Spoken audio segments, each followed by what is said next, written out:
ವಿನಯ ಸಂಪನ್ನತಾ ಭಾವನೆ ಭಾಗ 2. ವಿನಯ ಸಂಪನ್ನತಾ ಭಾವನೆ ಭಾಗ 2. ಶ್ರೀ ಋಷಭನಾಥರಿಂದ ವರ್ಧಮಾನರವರಿಗೆ 24 ತೀರ್ಥಂಕರಿಗೆ ಜಯವಾಗಲಿ. ನನ್ನ ಸಮಸ್ತ ಗುರುಗಳಿಗೆ ಜಯವಾಗಲಿ. ನೋಡಿ, ನೀವೀಗ ವಿನಯ ಸಂಪನ್ನತಾ ಭಾವನೆ ಅಂದರೆ ಇದು ಷೋಡಶ ಕಾರಣದ ಈ ಎರಡನೆಯ ಭಾವನೆ ಅಲ್ವಾ? ಎರಡನೇ ಭಾವನೆಯನ್ನು ನೀವು ಕೇಳ್ತಾ ಇದ್ದೀರಿ. ಅದರೊಳಗಡೆ ಒಂದು ಭಾಗ ನಿನ್ನೆ ಕೇಳಿದ್ರಿ, ಸಮಯ ಆಯಿತು ಅಂತ ಹೇಳಿ ಹೋಗಿದ್ರಿ. ಇದು ಎರಡನೇ ಭಾಗ. ಹಿಂದಿನ ಭಾಗಗಳನ್ನ ಕೇಳ್ಕೊಂಬಂದ್ರೆ ಮಾತ್ರ ಇದು ಗೊತ್ತಾಗ್ತದೆ, ಇಲ್ಲಾಂದ್ರೆ ನೇರವಾಗಿ ಇದನ್ನು ಕೇಳಿದ್ರೆ ಏನೂ ಗೊತ್ತಾಗೋದಿಲ್ಲ. ಆಯಿತು, ಹಾಗಾದರೆ ಇನ್ನು ನೇರವಾಗಿ ವಿಷಯ ಪ್ರಾರಂಭ. ಈಗ ದರ್ಶನ ವಿನಯದ ವಿಷಯ ಮುಗಿದಿತ್ತು, ಜ್ಞಾನ ವಿನಯದ ವಿಷಯ ಮುಗಿದಿತ್ತು, ಚಾರಿತ್ರ್ಯ ವಿನಯದ ವಿಷಯ ಸ್ವಲ್ಪ ಇನ್ನು ಹೇಳೋದಿದೆ. ಅದರೊಳಗಡೆ ಈಗ ಚಾರಿತ್ರ್ಯ ವಿನಯದಲ್ಲಿ ಕೆಲವೊಂದು ವಿಷಯ ಅಂತಂದರೆ, ಈಗ ಒಂದನೇ ವಿಷಯ ಕಾಯಿಕ ವಿನಯ ಅಂದರೆ ಶರೀರದಿಂದ ವಿನಯ. ಶರೀರದಿಂದ ಯಾವ ರೀತಿ ವಿನಯ ಮಾಡಬೇಕಪ್ಪ? ಋಷಿ, ಮುನಿ, ಯತಿ ಯಾರಾದರೂ ಬಂದಾಗ ಎದ್ದು ನಿಂತು ಮುಂದೆ ಹೋಗಿ ಅವರಿಗೆ ಗೌರವ ಸೂಚಿಸುವುದು, ನಮಸ್ಕಾರ ಮಾಡುವುದು ಮತ್ತು ಅವರು ಬಂದು ವಿರಾಜಮಾನರಾದ ನಂತರ ಸಿದ್ಧಭಕ್ತಿ, ಶ್ರುತಭಕ್ತಿ ಆದಿಗಳಿಂದ ಮತ್ತು ಆಚಾರ್ಯಭಕ್ತಿ, ಆಚಾರ್ಯರಿದ್ದರೆ ಸಿದ್ಧಭಕ್ತಿ, ಶ್ರುತಭಕ್ತಿ, ಆಚಾರ್ಯಭಕ್ತಿ ಇವು ಎಲ್ಲ ಹೇಳಿ, ಅಂದರೆ ಕಾಯಸರ್ಗಪೂರ್ವಕ ಹೇಳಿ ಭಕ್ತಿ ಮಾಡಿ ಅವರಿಗೆ ನಮಸ್ಕರಿಸುವುದು. ಮತ್ತು ಅವರು ಮುಂದೆ ನಡೆಯುತ್ತಿದ್ದರೆ ಅವರ ಹಿಂದೆ ನಾವು ನಡೆಯುವುದು. ಅವರಿಗೆ ಆಸನ, ಪುಸ್ತಕ, ಪಿಂಚಿ, ಕಮಂಡಲು, ಪ್ರಾಸುಕ, ಗುಹೆ, ಮನೆ ಆದಿಗಳನ್ನು ಕೊಡುವುದು. ಇದು ಪ್ರತ್ಯೇಕ ಪ್ರವೃತ್ತಿಯಲ್ಲಿ ಇಲ್ಲಿ ವಿನಮ್ರತೆ ಇರಬೇಕಾಗ್ತದೆ. ಇದು ಕಾಯಿಕ ವಿನಯದಲ್ಲಿ ಬರ್ತದೆ. ಇನ್ನು ಎರಡನೇದು ವಾಚಿಕ ವಿನಯ ಅಂದರೆ ವಚನದಲ್ಲಿ ವಿನಯ. ಅಂದರೆ ಹಿತ, ಮಿತ, ಮಧುರ, ಸೂತ್ರದ ಅನುಕೂಲ ಅಂದರೆ ಶಾಸ್ತ್ರದ ಸೂತ್ರದ ಅನುಕೂಲ ಹಿತ, ಮಿತ, ಮಧುರವಾಗಿ ಮಾತನಾಡುವುದು, ಕರ್ಕಶ ಇಲ್ಲದೆ ಮಾತನಾಡುವುದು ಮತ್ತು ಆರಂಭ ಪರಿಗ್ರಹಕ್ಕೆ ಸಂಬಂಧಿ ವಿಷಯಗಳನ್ನು ಮಾತನಾಡದೆಯೇ ಇರುವುದು. ಇವೆಲ್ಲ ವಾಚಿಕ ವಿನಯದಲ್ಲಿ ಬರ್ತದೆ. ಇನ್ನು ತಪವಿನಯ ಅಂದರೆ ಇದರ ಬಗ್ಗೆ ಹೇಳಲಾಗ್ತದೆ. ನಮಗಿಂತ ಅಧಿಕವಾದ ತಪಸ್ವಿಯಲ್ಲಿ ಅಂದರೆ ನಮಗಿಂತ ಹೆಚ್ಚಿನ ತಪಸ್ವಿ ಯಾರಿರ್ತಾರೆ ಅವರಲ್ಲಿ ಅನುರಾಗಪೂರ್ವಕವಾಗಿ ಭಕ್ತಿ ಇಡುವುದು.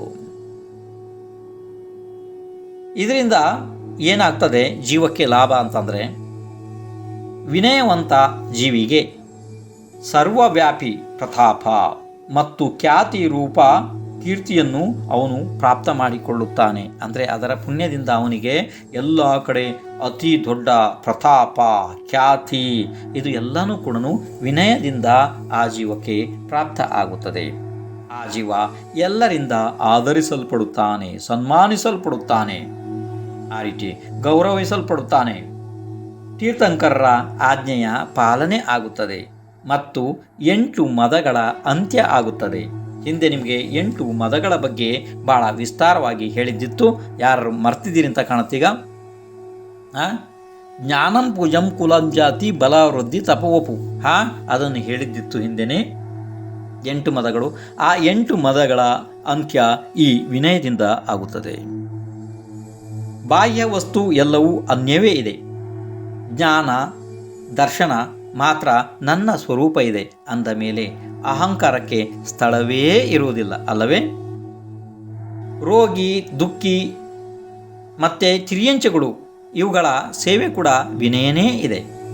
ಉದಾಹರಣೆಗೆ ಜೀವಂಧರ ಕುಮಾರನು ವಿನಯದಿಂದ ಅಂದರೆ ಜೀವಂಧರ ಕುಮಾರನ ವಿನಯದಿಂದ ಸಂತುಷ್ಟರಾದಂತಹ ಆರ್ಯನಂದಿ ಗುರುಗಳು ಜೀವಂಧರ ಕುಮಾರನಿಗೆ ಅಕ್ಷರಜ್ಞಾನ, ರಾಜನೀತಿ, ಶಸ್ತ್ರವಿದ್ಯೆ, ಶಾಸ್ತ್ರ, ಮಲ್ಲವಿದ್ಯೆ, ವಾದ್ಯ, ಸಂಗೀತ ಆದಿ ಅನೇಕ ವಿದ್ಯೆಗಳನ್ನು ಕಲಿಸಿದರು.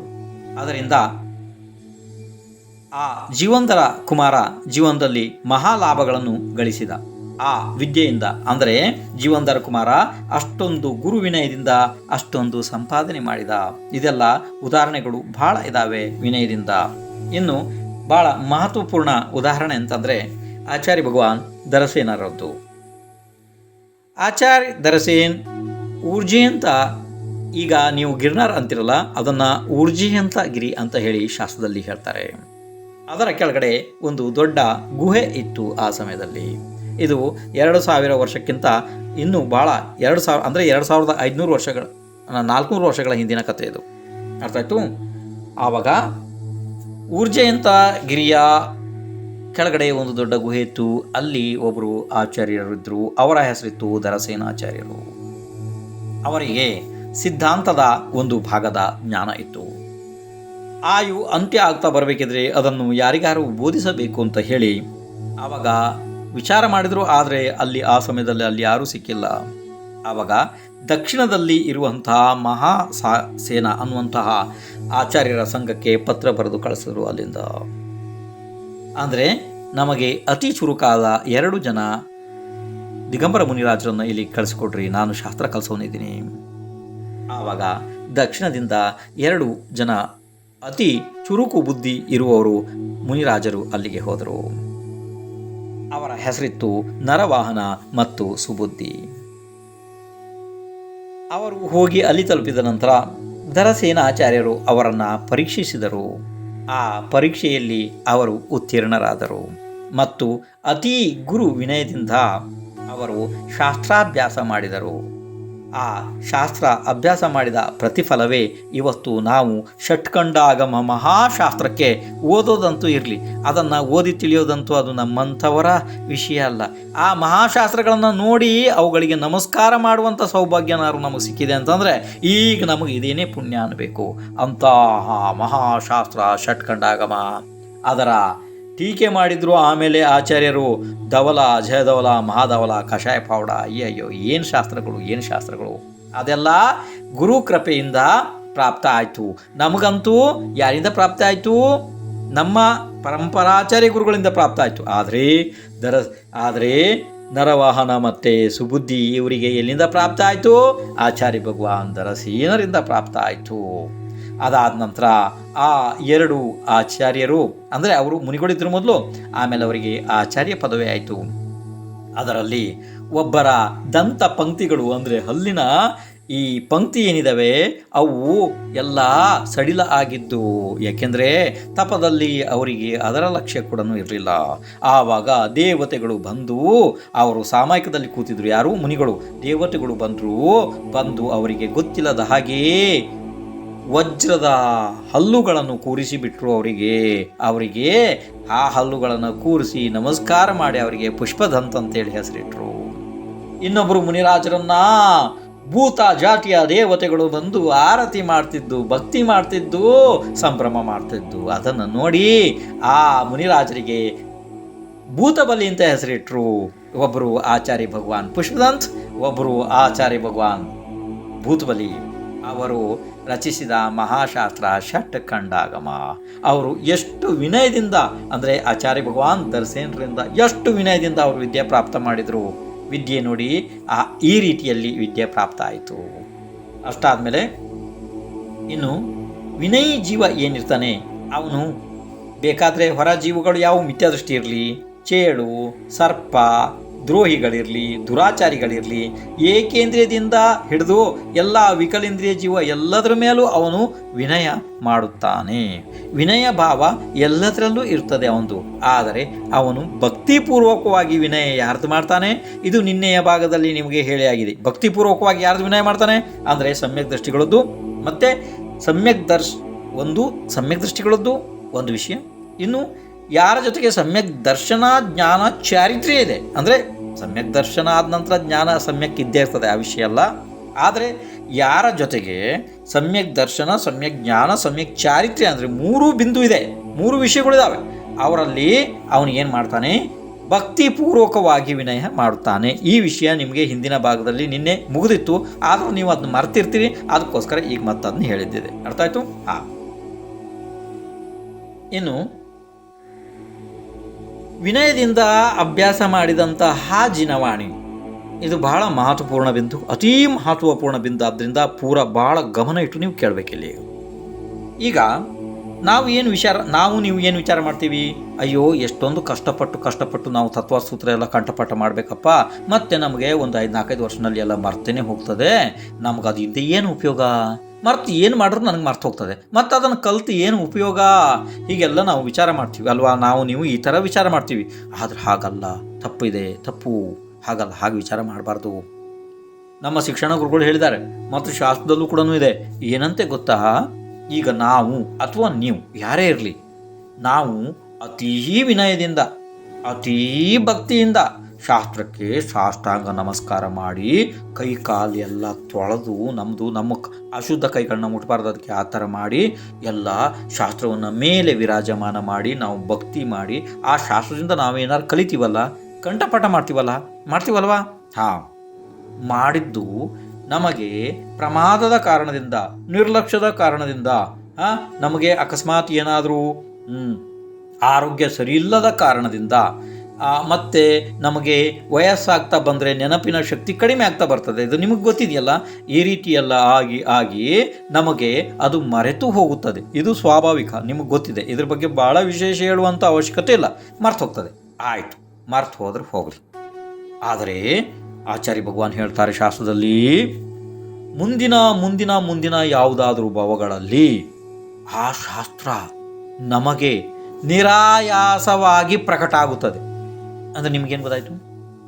ಆಯಾಸ, ನಾವು ಕಷ್ಟಪಡುವುದೇ ಬೇಡ ಆ ಸ್ಥಳದಲ್ಲೇ. ನಮಗೆ ಸ್ವಲ್ಪ ಗುರುವಿನ ಏನಾರು ಉಪದೇಶ ಸಿಕ್ಕಿದ ಕೂಡಲೇ, ಅಂದರೆ ಸಾಮಾನ್ಯ ಒಂದು ವಿಷಯ ಹೇಳ್ತೀನಿ ಕೇಳಿ ನಿಮಗೆ. ಈಗ ABCD ಅಂತ ಹೇಳಿ ಇಂಗ್ಲೀಷ್ ಅಕ್ಷರಗಳು 26 ಇದಾವಲ್ಲ, ಹೌದು. ಈಗ ಯಾವ್ದಾರು ಗುರು ABC ಇಷ್ಟು ಹೇಳಿದ ತಕ್ಷಣ ನಮ್ಗೆ Z ಎಲ್ಲನೂ ಗೊತ್ತಾಗ್ಬಿಡ್ತದೆ, ಎಲ್ಲ ತಾನೇ ಗೊತ್ತಾಗ್ಬಿಡ್ತದೆ. ಅಂದರೆ ಇದರ ಅರ್ಥ ಏನು?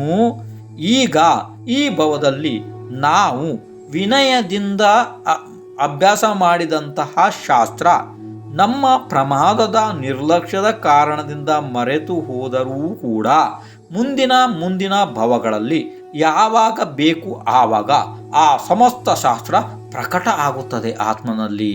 ಅಬ್ಬಬ್ಬಾ, ಇದೊಂದು ಜಿನವಾಣಿಯ ಮಹಾ ಆಶೀರ್ವಾದನೆ ಇರಬೇಕಿದು. ಇದೊಂದು ಸಾಮಾನ್ಯವಾಗಿ ನಾವು ಕಲ್ಪನೆ ಕೂಡ ಮಾಡಲಾಗದಂತಹ ಒಂದು ವಿಷಯ ಇದು. ಅಂಥದ್ದೊಂದು ಜಿನವಾಣಿಯಲ್ಲಿ ಆ ಶಕ್ತಿ ಇದೆ ನೋಡಿ. ಈಗ ಇನ್ನೊಂದು ಇದಕ್ಕೆ ಸಂಬಂಧಿತ ಉದಾಹರಣೆ ಅಂತ ನಾನು ಹೇಳೋದಿಲ್ಲ ಇದನ್ನು, ಆದರೂ ನಿಮಗೆ ಗೊತ್ತಾಗಬೇಕು ಇದಕ್ಕೊಂದು ಒಂದು ವಿಷಯ ಹೇಳ್ತೀನಿ ಕೇಳ್ರಿ. ನೋಡಿ, ಋಷಭನಾಥರ ಕಥೆಯಲ್ಲಿ ಋಷಭನಾಥರ ಜೀವ 8 ಭವದ ಹಿಂದೆ ರಾಜ ವಜ್ರಶಂಖ ಇದ್ದ. ಅವನ ಹೆಂಡತಿಯ ಹೆಸರಿತ್ತು ಶ್ರೀಮತಿ. ಅವರಿಬ್ಬರೂ ಕೂಡ ಚಾರಣ ರುದ್ದಿದಾರಿ ಮುನಿಗಳಿಗೆ ನವದಾ ಭಕ್ತಿಯಿಂದ, ಅತೀ ಶ್ರೇಷ್ಠವಾದ ಭಕ್ತಿಯಿಂದ ಶುದ್ಧವಾದ ಆಹಾರವನ್ನು ದಾನ ಮಾಡಿದರು. ನವದಾ ಭಕ್ತಿ ಮಾಡಿದರು ಅಲ್ವಾ.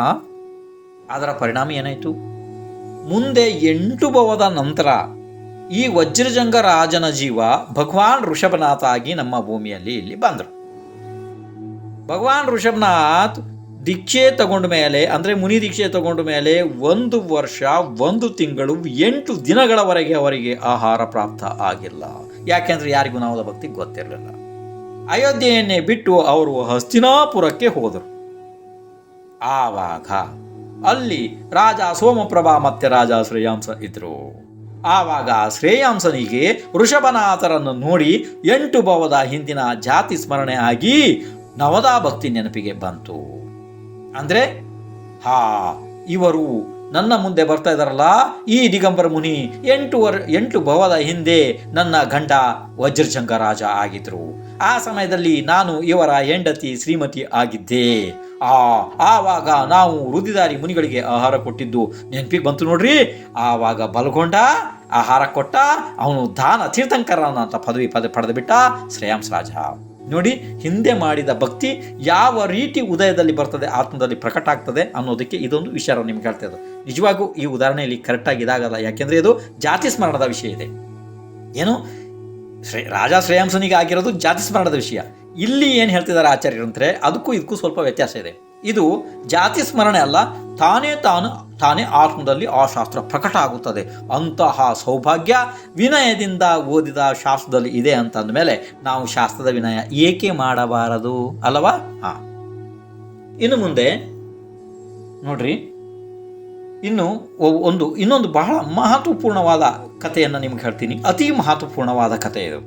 ಆದ್ದರಿಂದ ಸ್ವಲ್ಪ ಲಕ್ಷ್ಯ ಇಟ್ಟು ಕೇಳ್ತಾ ಹೋಗ್ರಿ. ವಿನಯದಿಂದ ಏನೇನು ಹೇಗೆ ಸಾಧ್ಯ ಆಗ್ತದೆ, ಇದಕ್ಕೆ ಭಾಳ ಮಹತ್ವಪೂರ್ಣ.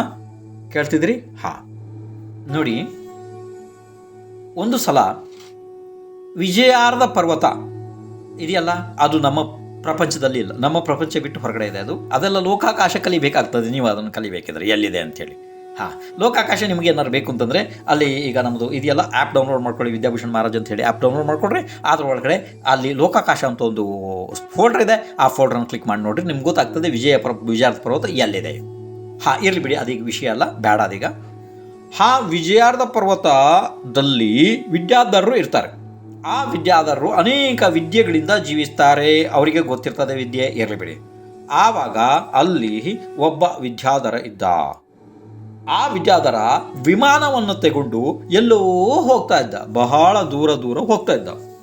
ವಿಮಾನದಲ್ಲಿ ಆ ವಿದ್ಯಾಧರ ಮತ್ತೆ ಅವನ ಹೆಂಡತಿ ಇಬ್ಬರೇ ಇದ್ದರು. ಆ ಸಮಯದಲ್ಲಿ ವಿಮಾನ ಬರ್ತಾ ಯಮುನಾ ನದಿಯ ಹತ್ರ ಬಂತು. ಅಂದರೆ ಮೇಲಿಂದ ಹೋಗ್ತಾ ಇದೆ ವಿಮಾನ, ಕೆಳಗಡೆ ಯಮುನಾ ನದಿ ಹರಿತಾ ಇದೆ. ಆ ಯಮುನಾ ನದಿಯಲ್ಲಿ ನೀರು ಹೀಗೆ ಹರಿತಾ ಇದೆಯಲ್ಲ, ಆ ಹರಿಯುವಂಥ ನೀರಿನ ಮೇಲೆ ಒಬ್ಬ ತಪಸ್ವಿ ನಿಂತುಕೊಂಡು ತಪ ಮಾಡುತ್ತಿದ್ದಾನೆ. ಅದನ್ನು ನೋಡಿ ಹೆಂಡತಿ ಬಹಳ ಆಕರ್ಷಿತ ಆಗಿಬಿಟ್ಲು. ಅಂದರೆ ಆ ತಪದ ಮೇಲೆ, ಅಯ್ಯೋ ಎಷ್ಟು ದೊಡ್ಡ ಸಾಧು ಇವನು, ನೀರಿನ ಮೇಲೆ ನಿಂತು ತಪ ಮಾಡ್ತಾ ಇದ್ದಾನೆ ಅಂತ ಹೇಳಿದ್ರೆ ಅಷ್ಟು ಅವಳಿಗೆ ಭಕ್ತಿ ಉತ್ಪತ್ತಿ ಆಯಿತು. ಆವಾಗ ಗಂಡನಿಗೆ ಹೇಳಿದ್ಲು, ಅಂದರೆ ವಿದ್ಯಾಧರ ಗಂಡನಿಗೆ ಹೇಳಿದ್ಲು, ನೋಡಿ ಆ ಸಾಧು ಎಂಥ ಮಹಾ ತಪ ಮಾಡ್ತಿದ್ದಾರೆ, ಎಷ್ಟು ಉತ್ಕೃಷ್ಟ ತಪಸ್ವಿ, ಹಾಗೆ ಹೀಗೆ ಎಲ್ಲ ಹೊಗಳಿದ್ಲು. ಆವಾಗ ವಿದ್ಯಾಧರ ಶಾಸ್ತ್ರಜ್ಞಾನಿ ಇದ್ದ. ಅವನು ಹೇಳ್ದ, ಮಿಥ್ಯಾದೃಷ್ಟಿಗಳ ತಪವನ್ನು ಹೊಗಳಬಾರದು, ಅವನು ಮಿಥ್ಯಾದೃಷ್ಟಿ ಇದ್ದಾನೆ ಹಾಗಂತ ಹೇಳಿಬಿಟ್ಟ ಗಂಡ. ಹೆಂಡತಿಗೆ ಸಿಟ್ಟು ಬಂತು, ಹಾಗಲ್ಲ, ಹಾಗೆ ಹೇಳಬೇಡ್ರಿ ನೀವು ಮಹಾತಪಸ್ವಿಗಳಿಗೆ, ಹಾಗೆ ಹೀಗೆ ಅಂತ ಹೆಂಡತಿ ಹೇಳಿದ್ಲು. ಅದಕ್ಕೆ ಗಂಡ ಹೇಳ್ದ, ಹಾಗಾದರೆ ಅವನನ್ನು ಪರೀಕ್ಷೆ ಮಾಡೋಣ ಅಂತ. ಹೆಂಡತಿ ಹೇಳು, ಆಯ್ತು ಮಾಡ. ಆವಾಗ ಅವರಿಬ್ಬರು ವಿಮಾನವನ್ನು ಬೇರೆ ಕಡೆ ತಗೊಂಡೋಗಿ ಮುಚ್ಚಿಟ್ರು. ಮತ್ತೆ ಆ ನದಿಯ ಬದಿಯಲ್ಲಿ ಬಂದು ದೊಡ್ಡ ಮಹಲುಗಳು, ಮನೆ ಎಲ್ಲ ಇಂದ್ರಜಾಲದಲ್ಲಿ ಎಲ್ಲ ಮಾಡಿ ತೋರಿಸೋದಕ್ಕೆ ಪ್ರಾರಂಭ ಮಾಡಿದ್ರು. ಆಯಿತು, ಇದೆಲ್ಲ ವಿದ್ಯೆಗಳ ಸಹಾಯದಿಂದ ಮಾಡ್ತಾರ ವಿದ್ಯಾಧರರು, ಮಾಡಿ ತೋರಿಸೋ ಶುರು ಮಾಡು. ಆವಾಗ ಈ ತಪಸ್ವಿ ಇದಾನಲ್ಲ, ಅವನು ಆ ತಪ ಮಾಡೋದನ್ನು ಬಿಟ್ಟು ಇವ್ರ ಹತ್ರ ಬಂದ. ಇವರು ಏನು ಮಾಡಿದ್ರು ಗೊತ್ತಾ ನಿಮಗೆ? ವಿದ್ಯಾಧರರ ವೇಷದಲ್ಲಿ ಇರಲಿಲ್ಲ, ಚಾಂಡಾಲರ ವೇಷದಲ್ಲಿದ್ದರು ಗಂಡ ಹೆಂಡತಿ ಇಬ್ಬರು. ಯಾರು? ವಿದ್ಯಾಧರರು. ಆ ಚಾಂಡಾಲರ ಹತ್ರ ಬಂದ. ಅವನು ಬಂದು ಹೇಳ್ದ, ಈ ವಿದ್ಯೆ ನನಗೆ ಕಲಿಸ್ತೀರೇನಾ ಅಂತ ಕೇಳ್ದ. ಆವಾಗ ಈ ಚಾಂಡಾಲ ವೇಷದಲ್ಲಿ ಇರುವಂಥವ್ರು ಇವರು ಹೇಳಿದ್ರು, ವಿದ್ಯೆ ನಿನಗೆ ಕಲಿಸ್ತೀವಿ, ಆದರೆ ನಮ್ಮದು ಒಂದು ಷರತ್ತು, ಅದರ ಒಂದು ಕಂಡೀಷನ್ ಇದೆ. ಏನು ಅಂತಂದರೆ, ನಾನು ನಿಮಗೆ ವಿದ್ಯೆ ನಾವು ಕಲಿಸ್ತೀವಿ ಎಲ್ಲನೂ, ಆದರೆ ಯಾವುದೇ ಸಮಯದಲ್ಲಿ ನಾವು ನಿನ್ನ ಮುಂದುಗಡೆ ಬಂದರೆ ಎದ್ದು ನಿಂತು ವಿನಯದಿಂದ ನೀನು ಹೇಳಬೇಕು, ಇವರ ಚರಣ ರಜದಿಂದ, ಅಂದರೆ ಇವರ ಚರಣ ಧೂಳಿಯಿಂದ ನಾನು ಬದುಕಿದ್ದೀನಿ ಅಂತ ನೀನು ಹೇಳಬೇಕು ಅಂತ ಹೇಳಿದ್ರು. ಆ ಕಂಡೀಷನ್ ಅಂದರೆ ಷರತ್ತಿಗೆ, ಅಂದರೆ ನಿರ್ಬಂಧಕ್ಕೆ ಒಪ್ಪಿಕೊಂಡ ಆ ತಪಸ್ವಿ ಒಪ್ಪಿಕೊಂಡ. ಆವಾಗ ಇವರು ಸಾಕಷ್ಟು ಅವನಿಗೆ ವಿದ್ಯೆಗಳನ್ನು ಕಲಿಸಿದ್ರು, ಹೋಗ್ಬಿಟ್ರು ಚಾಂಡಾಲರು. ಅಷ್ಟಾದ ನಂತರ ಈ ತಪಸ್ವಿಗೆ ಒಂದು ರೀತಿ ಅಹಂಕಾರ ಉತ್ಪತ್ತಿ ಆಯಿತು, ಗರ್ವ ಉತ್ಪತ್ತಿ ಆಯಿತು. ನನಗೆ ಇಷ್ಟೆಲ್ಲ ವಿದ್ಯೆ ಪ್ರಾಪ್ತ ಆಯಿತು ಅಂತೇಳಿ ಮರುದಿವಸ ರಾಜನ ಹತ್ರ ಹೋಗಿ ಹೇಳ್ದ, ರಾಜ, ನನ್ನ ತಪಸ್ವಿನಿಂದ ಅನೇಕ ವಿದ್ಯೆಗಳು ಪ್ರಾಪ್ತ ಆಗಿದೆ, ನಾನು ಎಲ್ಲನೂ ಇದನ್ನು ಮಾಡಿ ತೋರಿಸೋನಿದ್ದೀನಿ ಅಂತೇಳಿ ಹೇಳಿಬಿಟ್ಟ. ಆವಾಗ ರಾಜ ಕೂಡ ಕುತೂಹಲದಿಂದ ಎಲ್ಲ ಮನುಷ್ಯರನ್ನು ಸೇರಿಸಿ, ನೀ ವಿದ್ಯೆ ಸಿದ್ಧ ಮಾಡಿ ತೋರಿಸು ಹೀಗೆ ಅಂತ ಹೇಳಿಬಿಟ್ಟ. ಆವಾಗ ಈ ಚಾಂಡಾಲರು 2 ಜನ ಮುಂದ್ಗಡೆ ಬಂದ್ಬಿಟ್ರು. ಆವಾಗ ಈ ತಪಸ್ವಿ ವಿಚಾರ ಮಾಡ್ದ, ಅಯ್ಯಯ್ಯೋ ಗ್ರಾಚಾರವೇ, ಈ ನೀಚ ಜನ ಯಾಕೆ ಮುಂದೆ ಬಂದರು, ಈಗ ಏನು ಹೇಳಬೇಕು ನಾನು ಅಂತ ವಿಚಾರ ಮಾಡಿಬಿಟ್ಟ. ಅಷ್ಟು ವಿಚಾರ ಮಾಡಿದ ತಕ್ಷಣ ಎಲ್ಲ ವಿದ್ಯೆ ಅವನಿಗೆ ಮರ್ತೋಯ್ತು. ಗೊತ್ತಾಯ್ತು ನಿಮಗೆ? ಆವಾಗ ರಾಜ ಕೇಳ್ತಾನೆ, ಎಲ್ಲಿ ವಿದ್ಯೆ ಮಾಡಿ ತೋರಿಸು ಅಂದರೆ ಏನು ಮಾಡೋಕ್ಕೆ ಬರ್ತಾ ಇಲ್ಲ. ಆಯಿತು, ಆವಾಗ ರಾಜನಿಗೆ ತಪಸ್ವಿ ನಿಜವಾದ ಸತ್ಯಾಂಶವನ್ನು ಹೇಳಿಬಿಟ್ಟ. ಆವಾಗ ರಾಜ ಆ ಚಾಂಡಾಲರಿಗೆ ಕೇಳ್ದ, ನನಗೆ ವಿದ್ಯೆ ನೀವು ಕಲಿಸ್ಕೊಡ್ತೀರಾ? ಅದಕ್ಕೆ ಅವರು ಒಪ್ಪಿದ್ರು ಚಾಂಡಾಲರು. ಆಯಿತು, ಕಲಿಸಿದ್ರು ಅವನಿಗೆ. ಅದಾದ ನಂತರ ರಾಜ ಬಹಳ ಸಂತೋಷವಾಗಿದ್ದ. ಸ್ವಲ್ಪ ದಿನಗಳ ನಂತರ ರಾಜನ ದೊಡ್ಡ ಸಭೆ ಸೇರಿತ್ತು. ಆ ಸಮಯದಲ್ಲಿ ಆ ಚಾಂಡಾಲರು 2 ಜನ ಬಂದ ತಕ್ಷಣ ರಾಜ ಎದ್ದು ನಿಂತು ವಿನಯದಿಂದ ಅಂದ, ಇವರ ಚರಣ ಧೂಳಿಯಿಂದನೇ ನಾನು ಬದುಕಿದ್ದೀನಿ ಅಂತ ಅಂದ್ಬಿಟ್ಟ. ಅದನ್ನು ಕೇಳಿ, ಆ ವಿನಯವನ್ನು ಕೇಳಿ ಸಂತುಷ್ಟರಾದಂಥ ಆ ಚಾಂಡಾಲರು ತಮ್ಮ ನಿಜ ರೂಪವನ್ನು ಪ್ರಕಟ ಮಾಡಿ ರಾಜನಿಗೆ ಇನ್ನೂ ಅನೇಕ ವಿದ್ಯೆಗಳು, ಆಕಾಶಗಾಮಿ ವಿದ್ಯೆ, ಇಂಥದ್ದೆಲ್ಲ ಉತ್ಕೃಷ್ಟವಾದ ವಿದ್ಯೆಗಳನ್ನು ಕೊಟ್ಟು ಅವರು ಹೋದರು. ಅಂದರೆ ಇದು ವಿನಯ, ಗುರು ವಿನಯ. ನೋಡಿ, ಅಕಸ್ಮಾತ್ ವಿದ್ಯೆ ಕಲಿಸಿದ ಗುರು ಚಾಂಡಾಲ ಆದರೂ ಕೂಡ ಆ ವಿನಯ ಎಷ್ಟು ಅಲ್ವಾ.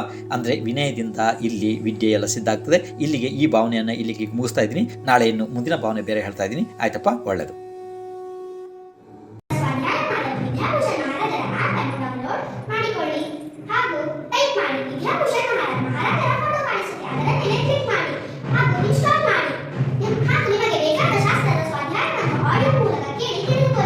YouTube channel